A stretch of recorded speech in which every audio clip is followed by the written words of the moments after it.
我現在正在智界 V9的車上啊，這一期呢，我們不講外觀啊，不講那些參數的東西啊，我主要是想讓大陸以外的觀眾朋友們啊，知道現在中國大陸車廠到底在捲什麼，到底在玩什麼。其實我覺得啊，可能大家對這個中國大陸的用車生態比較不理解，因為呢，這邊的用戶比較希望說，我有一台車能讓全家人都坐得舒服，或者是說這輛車我要包辦一切啦，等於是家的延伸。可能在台灣或是東南亞或者是其他地方啊，大家會覺得車就只是一個交通工具，但是在中國大陸是不一樣的。所以你看這個配色功能都是非常多的。首先是第二排座椅，我覺得功能設計真的是非常的卷啊！除了這種什麼大床之外呢，這個座椅現在是可以旋轉的，就有點像是高鐵上面的那個。来，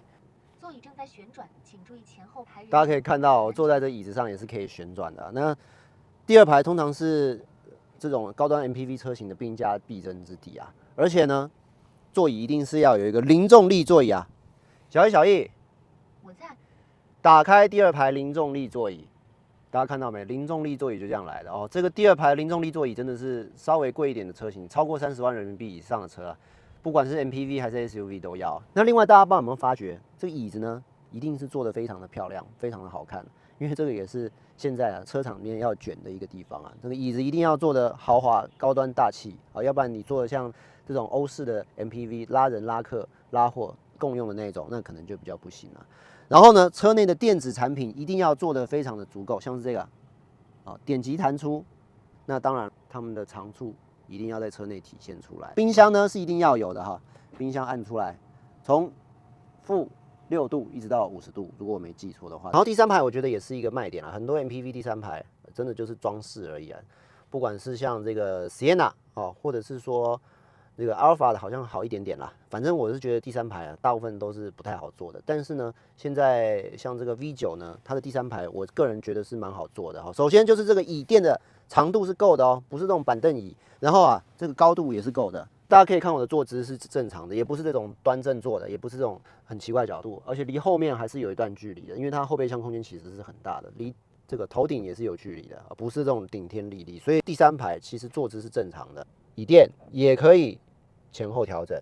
然後呢，椅背的角度也可以前後調整，這個我覺得是一個非常好的一個設計啊。然後這輛車是2+2+3的一個配置，所以呢，